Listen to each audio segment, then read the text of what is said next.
Hi guys, welcome back. There's so many interesting things out there right now. And one of the things that has popped up in recent days, and I would attribute part of this to an FBI warning that came out just 2 days ago, is that the thought process that our food supply system is under attack. And so the FBI notice was basically a warning to farmers, farming co-ops, agricultural producers, food producers, that they could be targets of cyber attacks, especially the larger ones who have money to pay for the ransom of these cyber attacks. And the FBI was saying this is just the perfect timing for it because food supplies are tight, as we all know. Food prices are really high. And so some of these companies, some of these larger organizations that get hacked would be most likely willing to pay the ransom to be able to feed people, as well as make some money. That was the FBI's excuse for that. But it's caused a lot of speculation as to whether or not, something with the war with Ukraine and Russia might be triggering attacks on our food supply system. So what I wanted to do is go through a few things with you, and then I'm going to bring up a few things from the past couple of years to help bring this into a different type of perspective. And maybe we can come up with a solution of what's actually going on out there. So Russia initially invaded Ukraine on February 24th. So let's just see how many attacks there have been on food supply vendors of any kind since February 24th. And a lot of this is research that I have been able to pull off the internet. I think it's very interesting that when you try and research things from too many years prior, a lot of it disappears on the internet, so you can't get that research anymore. I was having a conversation with David Dubine a while back, and he had asked me a question about our acceptance of food supply shortages. At what point in time will people realize that things are actually getting bad? I told him that because we only get access to this information for short periods of time, and then we forget about it, we adapt to it, we move on. We're only ever focused on the things that are happening right now. We forget a lot of things that have happened, a year, 2 years ago, and so we don't necessarily see the decline. So people aren't ever really going to reach that point of panic until it's too late, because they're not able to put things in sequential order. That the information is just not there anymore, and we're trained to only focus on the relevant information of the time. So these things are happening right now. It's got to have something to do with the war in Ukraine. On February 28th, Shearer's Food, which is a potato chip plant in Hermiston, Oregon, had a boiler explosion. On March 13th, Nestle, the Hot Pockets plant, their frozen Hot Pockets plant in Jonesboro, Arkansas, had a fire. On 3/16, there was a Walmart fulfillment center in Plainfield, Indiana, which caught on fire. March 28th, Maricopa Food Pantry in Arizona caught on fire. On March 30th, the Penobscot McCrum potato plant in Belfast, Maine caught on fire. On March 31st, Rio Fresh in Texas caught on fire. On April 11th, East Conway Beef and Pork in New Hampshire caught on fire. Gem State Processing, which is a potato processing plant in Idaho, an airplane crashed into it. That's not the only airplane crash I'm going to mention here. Taylor Farms in Salinas, California caught on fire on April 13th.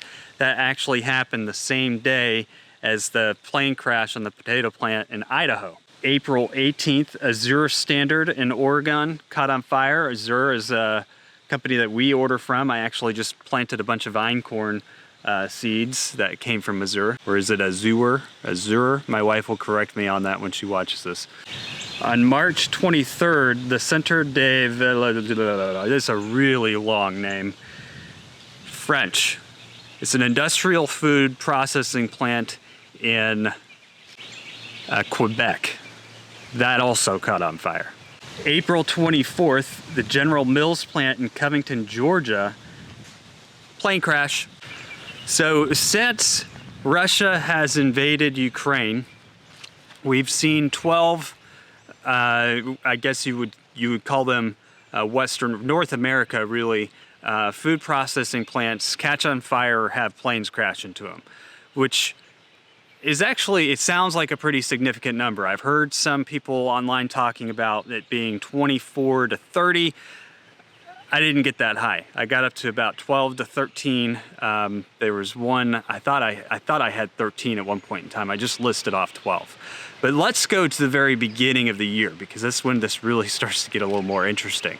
Going back, February 15th, largest soybean plant in the US in Claypool, Indiana, caught on fire. That same day, there was a fire at the Bonanza plant in El Paso, Texas. Just a few days before that, maybe a week or two, in Wisconsin, Wisconsin river meats caught on fire. So that was 12 or 2 around February 5th. January 7th, a poultry plant in Hamilton Mountain, Ontario caught on fire. So there's another one in Canada that caught on fire. On January 21st, a potato plant in Warden, Washington caught on fire. On January 14th, the Cargill Nutrena feed mill caught on fire. Some of you may have remembered hearing about that. At the time, talking about feed shortages was a really big deal. We still have feed shortages. They haven't gone away. But I don't think it was caused by a single plant fire, but that is still a significant memory, at least for me and for a lot of people who have been following this stuff. And on January 1st, Van Drunum Farms in Illinois caught on fire. So just looking back to the beginning of the year, we're now up to about 18 unfortunate events surrounding food manufacturers between here and Canada. And I didn't even mention the largest food logistics company in Taiwan that caught on fire within that same time frame. And I mean, you could probably look all the way around the world and find more of these instances. But just here in, the North American continent, that is what we have seen since the beginning of the year. Now, are those numbers higher than normal? That's one of the questions when I did a lumber video on how many lumber yards were catching on fire before. And this is where, like I said, it gets a little trickier if you try and investigate things past like the last 12 months, because then, information starts disappearing, we forget about it, and it's hard to do a full-on comparison. But I could get some pretty good numbers looking back at 2021. December 12th of 2021, Westside Food Processing Plant in San Antonio, Texas caught on fire. On November 20th, Maid-Rite Steak Company in Kansas City, Kansas caught on fire. On September 13th, JBS USA in Nebraska caught on fire. On August 24th, Patak Meat Processing Facility in Cobb County, Georgia caught on fire. On July 31st, the Tyson River Valley Ingredients Plant in Huntsville, Alabama caught on fire. I've read in some places that was a poultry plant, whether it was a combination of ingredients and poultry, I don't know. On July 25th, Kellogg Company in Memphis, Tennessee caught on fire. In April of 2021, Smithfield Food Plants in Mammoth, Illinois caught on fire. And January 12th, you had the Deli Star Meat Plant in Fayetteville, Illinois catch on fire.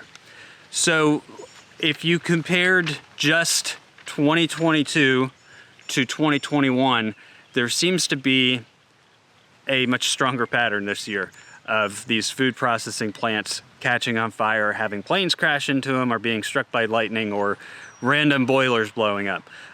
Point is there's a significant amount more. That I could only find about 8 from 2021 versus the 18 that we've had in 2022. Now, is this some sort of conspiracy? Let's go through a few more things, and then we'll get down to this in just a few minutes. It's important to note that these plants and stuff, the numbers are high enough to have an impact on our food supply. When the potato chip plant in Wisconsin caught on fire, they supplied a significant amount of potato chips to the West Coast. And so all of that is adding to the pressures that we've already had in our food supply chain, which apparently broke down because of a global pandemic, COVID. I would argue that a lot of these things started breaking down before then.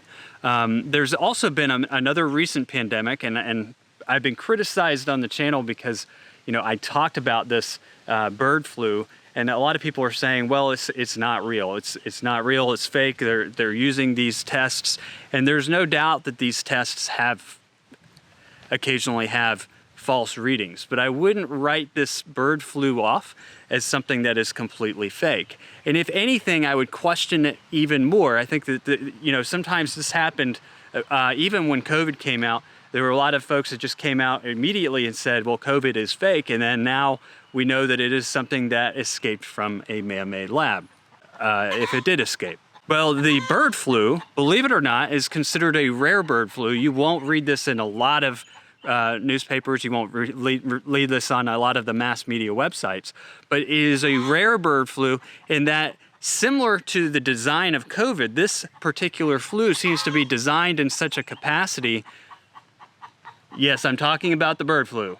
But this particular bird flu seems to be designed in a specific capacity in which it can stay dormant in waterfowl for up to 3 to 4 weeks. And so it's very hard to track where this bird flu went before it started showing up in all these other places, because like COVID, it was designed that way. So I wouldn't necessarily write these things off as, not real, that these tests are giving you false positives. I agree with that to a certain extent, but I also think that the virus is a very real threat. Whether or not it is another bioweapon, I don't know. We are trained to think that bioweapons are these things that, create zombie apocalypses. But in reality, they're often used to disrupt supply chains, to disrupt food sources, things like that. And we can't say that any of these things were ever created maliciously and put out there maliciously, but they have created multiple different types of bird flus. They've also created multiple types of coronaviruses, and who knows, maybe another virus magically escaped a lab in China. Now, another interesting thing that's happened recently is that the Rockefeller Foundation, which is supposed to be an elite think tank to help solve problems of global crises before they happened, came out with a timeline of doom of about 6 months, saying that in 6 months we will have reached the point of extreme global food shortages. So basically, they've just given us a countdown to HE double hockey sticks. If the Rockefeller Foundation came out with something like that, I would listen to them because they seem to nail the last global catastrophe right on the top of the head. I would personally take that as a warning, something that we should pay attention to. But if you wanted to give somebody credit with coming out with the prediction of this timeline, you'd have to actually give it to the Club of Rome, who back in the 70s used a computer model to actually pinpoint a lot of the things that we've been seeing the last couple of years. Now, you're probably thinking, yes, but Charlie, a lot of these things appear in some cases to be man-made. I never said it wasn't the perfect blueprint. What I'm saying is that a lot of these think tanks have been talking about these things happening in the same timeline, all occurring around this time frame. And so when they come out with these reports, whether they're, in your mind, corrupt organizations or not, you should pay attention to them because they seem to be occurring, even with predictions made back in the 1970s. Okay, so let's talk about some of these food shortage situations, because the more we understand them, the more we'll have answers and the more you'll be able to be prepared for them. Number one, the current food shortage situation, the big one on the table is, yes, the Ukraine-Russian war. Why? Because it's the breadbasket of the world. A lot of the world's grains come from Ukraine and Russia. That's just a fact. That part of the world supplies a large majority of the grains exported across the world. So when you want your loaf of bread, whatever it is, your pasta, you depend on that region of the world. It's also a very large producer of things like sunflower oil seeds. And so when we think about all of the vegetable oils that we depend on, vegetable oils are used in filler and everything these days. When you create a shortage of vegetable oils, you create a lot of shortages of the foods that you generally see in grocery stores. It's interesting, when we, in our farm series, we did some work in St. Louis last year. Those videos are going to be coming out. But we actually did a lot with some groups talking to them about what a food desert is. And basically in food deserts, those people only have those types of filler foods. It's not nutritious. It's not something that, I would prefer to eat, but it is something that a lot of people depend on. So these shortages do create very real calorie shortages for the majority of the population, whether you eat it or not. And that's the reality that we're facing with that. The Russia-Ukraine war also is a major disruptor for fertilizer, because a lot of the ingredients that you need in fertilizer comes from Russia. And so when we put sanctions on them, and actually we didn't have to sanction that, Russia cut it off.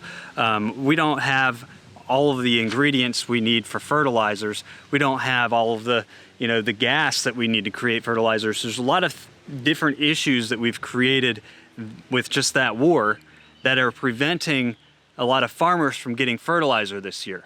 However, the fertilizer shortage was already a major deal before the Ukraine war ever started. And I know that you've probably heard it talked about again and again and again, but I don't think anybody can really emphasize the importance of this fertilizer shortage. We're now having a manure shortage because everybody's sold out of manure. This is probably going to be one of the biggest things that leads the world into a major food crisis in the fall, because you can plant all the crops you want to. You could have a record planting this year, but if there's not fertilizer to fertilize those crops, you're not going to have the yields. And since 2018, we've already been seeing a drop in yields, and our stockpiles to use ratios have been dropping for several years now. And I'm going to get into that in a minute, because I think that a lot of this stuff is happening at one of the perfect times, one of the most pristine times for there to be a much larger catastrophe. So fertilizers are one of those things.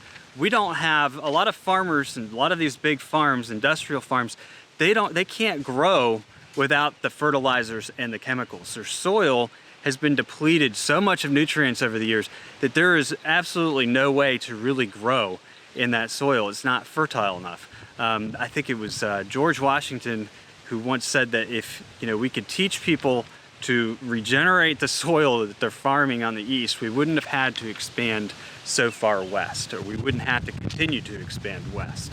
That wasn't the president, by the way. That was the George Washington, the slave, who became one of the greatest scientists of the modern agricultural era. I would say that COVID had something to do with a lot of these disruptions in CO2 and fertilizer, and that was what got us to the point we are now. And I have no doubt that it helped with those shortages. But we were already experiencing shortages before that. We were already experiencing mining shortages with things like phosphate, and this use of batteries being made out of lithium and phosphate. A lot of the chemicals that we're pulling out of the earth are going elsewhere now. So there's been a supply issue in the supply chain long before COVID, long before Ukraine and Russia, but it's gotten to the point now where it is very dire. I mean, this is a very dire situation. When Russia cut off a lot of those materials going out, it wasn't necessarily because of the war. He was doing it for food security, because they needed to make sure that they had those chemicals to be able to grow the foods that they needed to grow. So I think that overall, something that is overlooked by a lot of the media because of the recent events is that the fertilizer shortage has been building now since 2019, I believe, and it's been slowly growing. And as it has grown, we've had all these other interruptions that we could blame it on, but it doesn't change the fact that the supply of a lot of these nutrients and things that create the fertilizers have also been dropping. It brings me to the diesel fuel shortage, because that's going to affect our food shortages this year as well. We've kind of stopped again talking about diesel shortages because China's in a lockdown. It's taken some pressure off of oil prices because there's less demand when everybody's locked down in their homes and they can't go anywhere because an authoritarian government is telling them they can't. But in reality, President Biden so far has released 40% of the oil reserves, or authorized the release of 40% of U.S. oil reserves since the time he's taken office. And there's really no plan on building that back. And even with that 40% release, and with other countries releasing a bunch of their oil reserves, we're still up close to $100 a barrel in oil.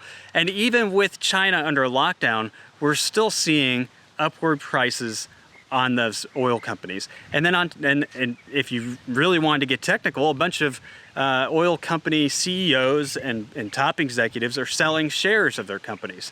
There's a bigger problem going on with oil right now that nobody's actually talking about. They're looking at all these symptoms and things, and they're playing the market based on, current events, and they're not looking at the bigger picture. But the bigger picture, in my perspective, is that once those oil reserves are gone, we're in the worst position than we were before. I don't necessarily think that the supply is coming back anytime soon. I think that as long as we keep pumping money into our economy, as long as we keep bolstering, economic growth in an unsmart manner, we're going to have these shortages. That's what started the diesel shortage last year. We can blame it on Ukraine now, and believe me, the administration's been blaming it on Ukraine. But what really happened was we pumped too much money into the economy, things flared up. Everything depends on diesel. Everything that ships, everything depends on diesel. And so what has happened is we've created a diesel shortage. Well, if farmers can't get diesel to operate their tractors, what do you think is going to happen? The other thing we did is we shut down pipelines in the United States. We shut down pipeline projects that were designed to help keep up with demand. And instead of shipping oil and gas by pipeline, which is the safest way to do it, I mean, you would want to ship that stuff underground where it's enclosed and safe. We started shipping it by rail. Well, what else, ships by rail are agricultural goods and services. So those started having to ship more on semi-trucks. You hear about these truck driver shortages. Well, we've also redistributed where those truck drivers are, and we've had to move a lot more things on the road. So, was shutting down the pipelines the best thing for the environment? Probably not, because we're probably giving a boost to fossil fuel use.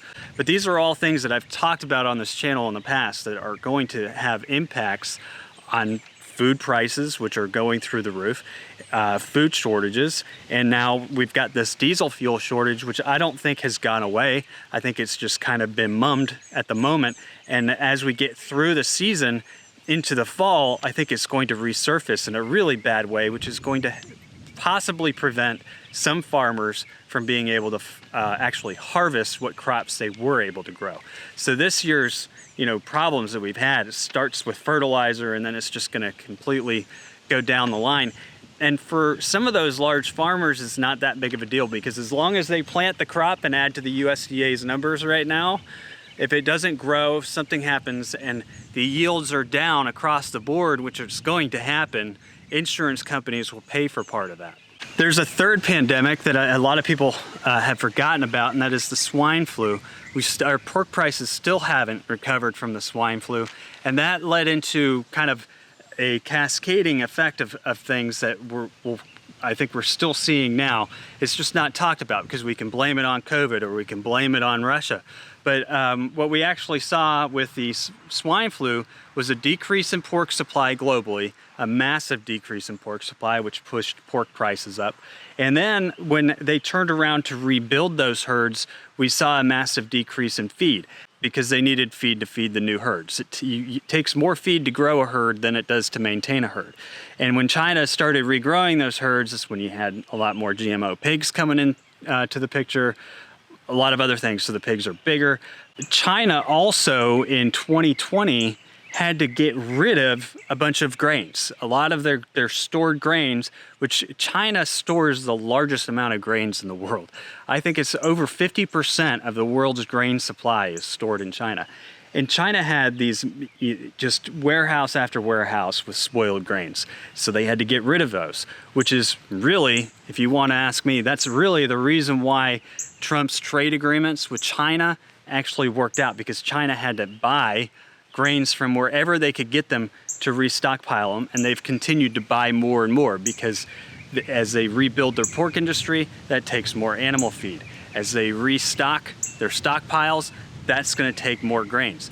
China is consuming a lot of the world's grains. But the swine flu breakout is fairly interesting because, again, it happened at a time that all these other events are occurring, and we've kind of seen these pandemics roll out ever since that swine flu that have continued to escalate these problems. And we still haven't seen pork prices come down. I mean, they've still been sky high. Swine flu has come back several times in different areas of the world.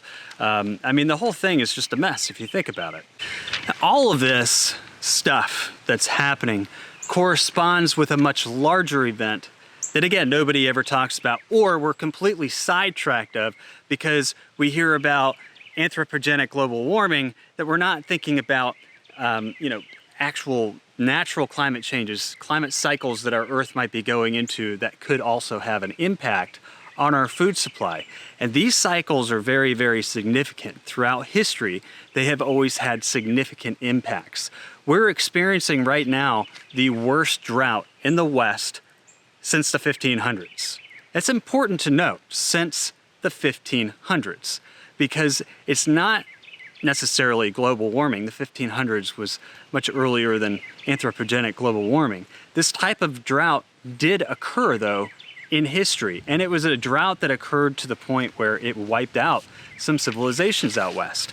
Most of the food in the United States, like vegetables, nuts, fruits, all of those things, are grown west of the Mississippi, this area that is experiencing extreme drought.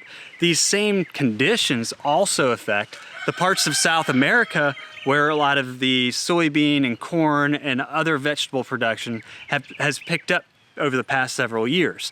They experienced really bad drought conditions. It actually pushed a lot of those prices up higher as we got towards the end of the winter.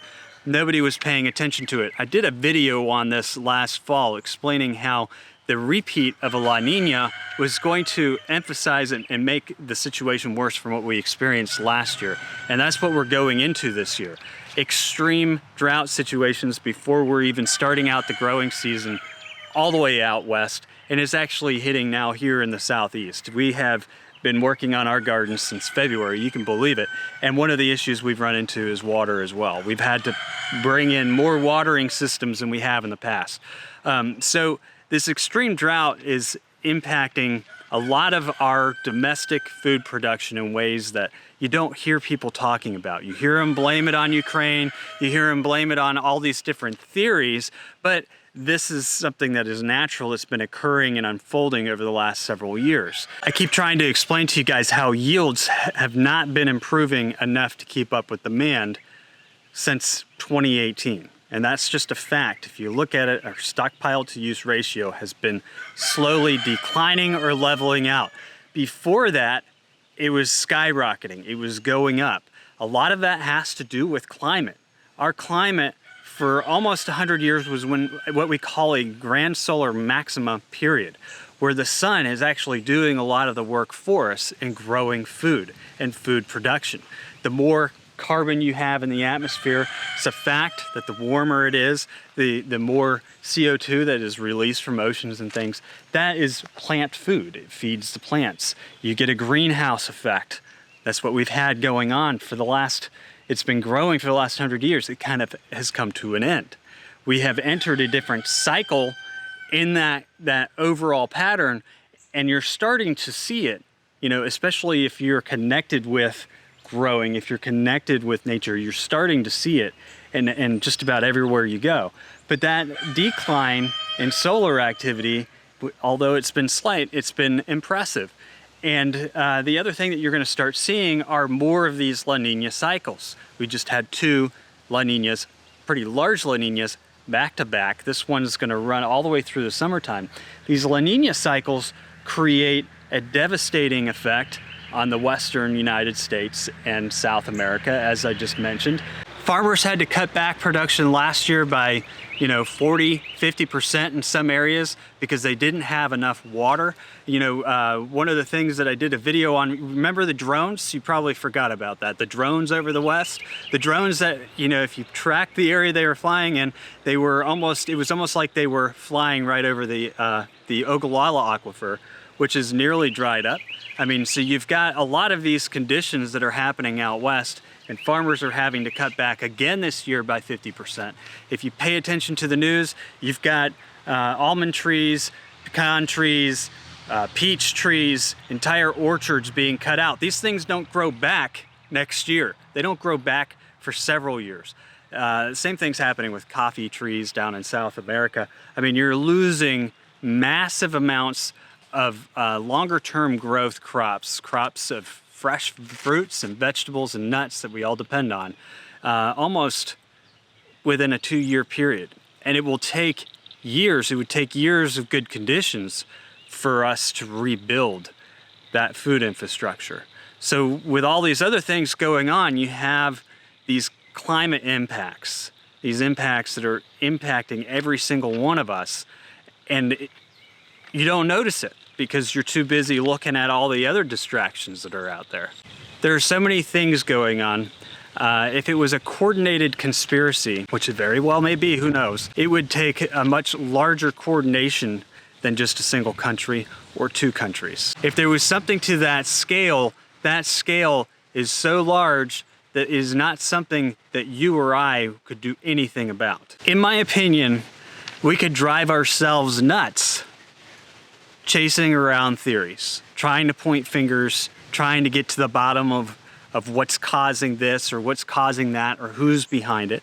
If there was something going on, I think it's much bigger than anything any of us could do anything about, except for this. Instead of sitting there trying to figure out what's causing it, what's happening, you need to start taking action. I don't want my kids starving. I don't care what the reason is. I don't care if it's just climate, bad luck, or if there are people out there who are, causing ruckus on our food supply. I'm not gonna let my kids starve, and I'm not gonna sit around trying to theorize what it's about. What I'm gonna do is I'm gonna get out there and grow something. Even if you live in an apartment and you can't have a pet, you can't have an animal, you could grow something in a pot, and every ounce, every pound of food that we're able to produce, the more successful we are going to be as a community, as a family, the better we're going to be able to take care of the people that we're responsible for, our children, our wives, our grandkids. We have a responsibility. If we just spent literally a few hours every day fulfilling that responsibility instead of waiting for somebody else to do it and pay them for it, if we just spent a little bit of time every day trying to fulfill that responsibility ourselves, it would make a world of difference. It would make a world of difference on a lot of the problems we face in society today. And that's one of the most important things that people don't understand about self-sustainability. Self-sustainability is something that's natural. We should all naturally be, sustainable. We should know how to do this stuff. We should grow our own food. We should work for it every single day. And some of you might say, well, I work for it by earning money. You've seen how much your dollar has decreased in the past 12 months. Right now, growing food is literally like printing money. It's like printing your own paycheck. The more food you grow, the less money you're spending. That is money in your pocket. The more food you grow, the excess that you have, the more you have to trade. And there is nothing wrong with growing food or livestock and trading that with other community members. In fact, if, SHTF happens, then all those people that you have created a trading program with, whether it's for cash or other things, however you want to do it, they're all of a sudden allies because you have a resource that they've become dependent on and it's localized. That's another very important thing about all of this. So I'm going to spend a little more time focusing on how you can grow some of your own food, ways that we have cut costs, because we've been expanding rapidly this year. And we're not rich people. We've had to figure out ways. The concept is to use your own ingenuity to learn how to grow things. But you need to start doing it now because these situations are not getting any better. And if they are, as people fear, if they are as many of us hypothesize or often theorize about, then if you look at the pattern of escalation, the escalation seems to be getting faster and faster and faster. You will go hungry.